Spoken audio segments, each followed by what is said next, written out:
I've suffered one of the biggest betrayals of my life, if not the biggest ever. It was my best friend. It was my boyfriend, and if you can put two things together, you can see where this is going, but it doesn't stop there. There was something groundbreaking that I found out that they've done, and I'm going to get revenge. I don't care if it's petty, but I did something crazy. Let me tell you about it. Hey guys, I'm in a really complicated situation, and I need some outside perspectives. Apologies in advance for the long story, but I need to give all the details out there. I'm 22 and female, and I've been dating my boyfriend for 5 years. We were madly in love, or so I thought. I also had the same best friend since middle school. We were like sisters and shared everything. But over the last few months, things started to change. My best friend became distant, making vague dinner posts online without showing who she was with. I didn't think much of it at first, but then my boyfriend started acting strange too. His affection towards me decreased, and the exciting stuff we used to do together was replaced with lackluster interactions. One night, the pieces of the puzzle started to fit together, and when I found perfume in his car, one that I knew my best friend wore all the darn time, I did not confront him right away. Instead, I unlocked his phone with his fingerprint while he was asleep, and there it was. Proof. Evidence. Messages, pictures, plans, you name it. They were in a relationship behind my back, and I was shattered. I spent the night on the couch crying my eyes out, too devastated to go back to our shared bed. The next morning, he found me there and asked why I slept on the couch. I lied, saying I could not sleep and did not want to bother him, and he seemed to buy it. But I could tell that he was a bit suspicious. I'm seething with anger and betrayal, and I want to teach them both a big lesson. My plan is in motion, but I can't help but feel a pang of guilt. I know revenge is not healthy, but I feel like they both deserve to learn the hard way. So far, I've started gathering evidence of their betrayal, and I've even made an appointment with a therapist to ensure I handle this in the right way. But I can't deny that I'm tempted to go further. Here's where I need your advice. Am I the a-hole for planning revenge instead of confronting them directly? I feel like they've stolen years of trust and love from me, and a simple conversation won't be enough. But am I going too far? Let me know what you think, and stay tuned for an update very soon, because this situation is unfolding. And I'm quite sure, well, how it's going to play out will be a mystery. What's up, everybody? Mr. Reddito here. So today's story is definitely a revenge story, because these next few updates are absolutely wild. If you guys are new to the channel name is Mr. Reddito's Revenge. If you guys have been following Mr. Reddito for some time, you know about my other channels as well. This one is focused all about revenge. So make sure you hit that subscribe button for daily revenge stories, and let's go ahead and hop into update number 1. Hey guys, thank you for your input on my previous post. Your comments gave me a lot to think about, but I could not help myself. Here's what happened over the last week. I started with my boyfriend, and I knew that getting him fired from his corporate job would hit him hard. But anonymously sending complaints to his boss about his performance and attitude, he was fired a few days later. I felt a mix of satisfaction and guilt, but was determined to move forward. But then came the night that I'd been planning. I knew from their messages that they were planning to meet at some fancy restaurant, a restaurant he would never take me to. I dressed up, steeled my nerves, and I walked in on them. The look on their faces when they saw me is something I'll never forget. My best friend's face turned ghost white, and she began to cry, running out of the restaurant in utter embarrassment, and my boyfriend was left there, sitting there, speechless. His face was turning red with shame as I yelled at him in front of the crowded room. I did not hold back. Letting all my anger and betrayal pour out, people were staring, but I didn't care. I needed them to know the pain that they've caused me, and I stormed out of that restaurant. My boyfriend followed me into the parking lot, begging for a chance to explain. But there was nothing to explain. I got into my car and drove away furiously, and leaving him standing there looking lost and broken. And after that, I went to my best friend's place and told them everything. They looked a bit of disgust on her father's face, and the guilt in her mother's eyes was palpable. They apologized, but I knew that our friendship was over. The damage, it was done, and there was no going back from this. So here we are. Revenge has been a bit served, but I can't shake the feeling that I might have gone a bit too far. Was it all worth it? I'm not sure. My emotions are still raw, and I'm left to pick up the pieces of my shattered life. I'll keep you guys updated as things continue to unfold, and your thoughts and advice mean a lot to me during this trying time. I know I'll be seeing a lot of conflicting opinions in the comment section, and I'm still processing absolutely everything. I may have acted out of emotion, but felt betrayed. I want to thank you all for being there for me in the comments so far, and it's hard to know what the right thing to do is when our emotions are just running so high. What's up, everybody? Mr. Reddito here. So the next update came 4 months since the last post, and OP states, things have changed a lot. Let's go ahead and jump into that update. Well, I thought I was moving on, but my situation has taken an unexpected turn. My ex-boyfriend and ex-best friend, they're now officially Facebook dating. And they're flaunting their relationship all over social media. Seeing them together was like a dagger to my heart, but it was something I could handle. What I wasn't prepared to handle was the constant attempts from my ex-best friend to reconnect.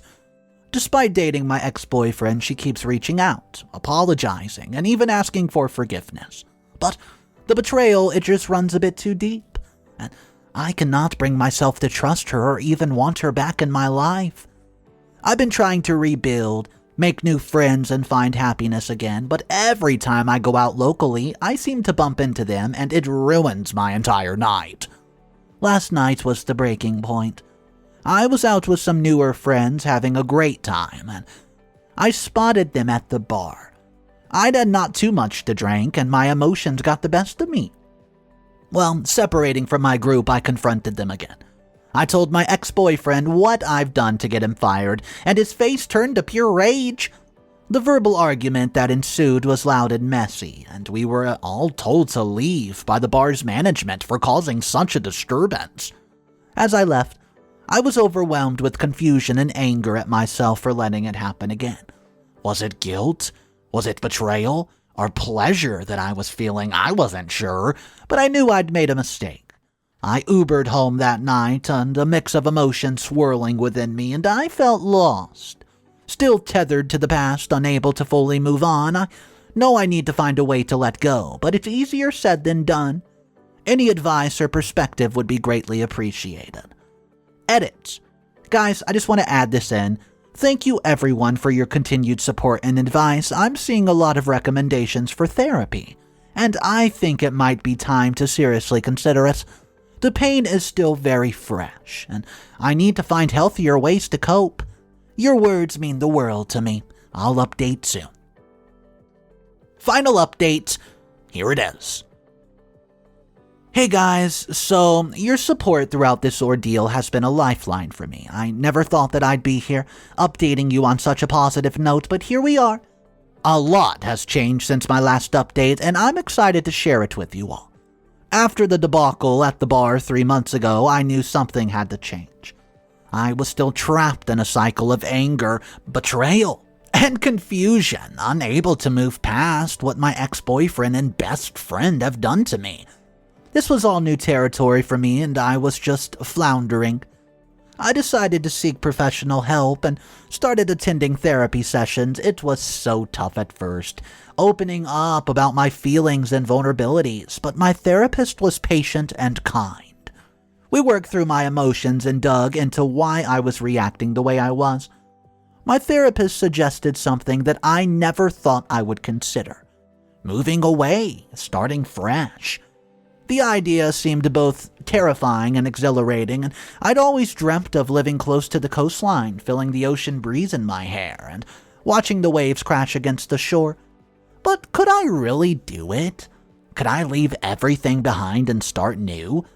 I thought pretty long and hard about it, weighing the pros and cons, and after a few weeks of contemplation, I realized that this was the calling I needed.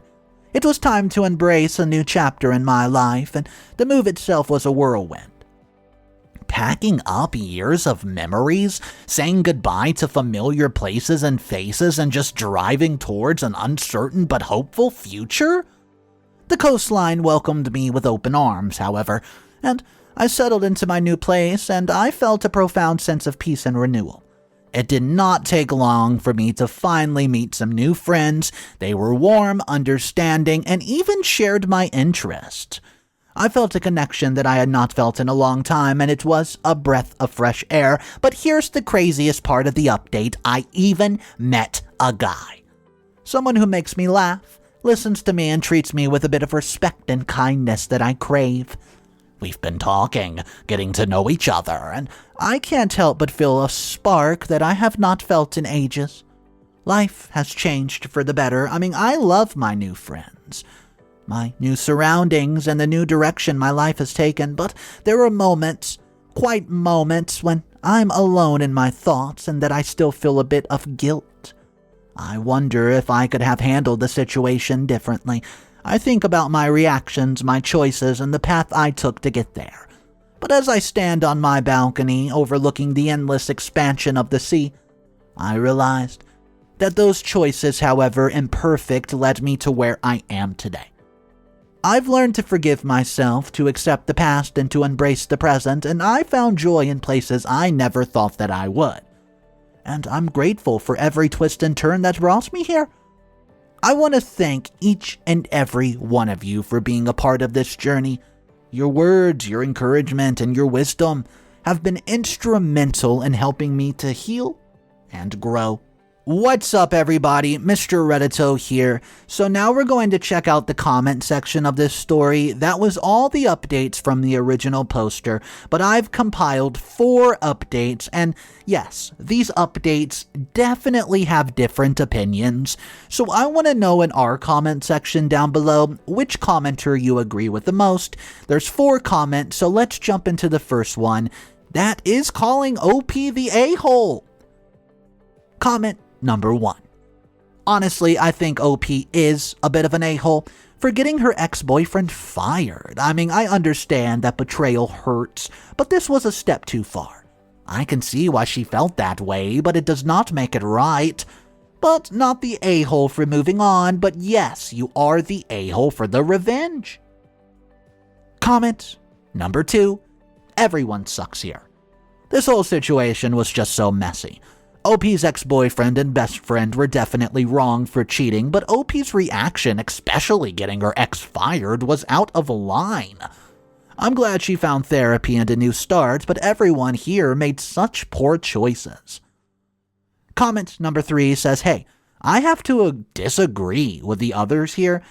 OP's ex-boyfriend and ex-best friend are the absolute a-holes in the story, no question about it. The level of betrayal is unimaginable, and I can't imagine why people would call OP the a-hole. And yes, I don't fully support OP's revenge. I can see why she felt driven to it. It's easy to judge when you haven't been in her shoes. Not the a-hole.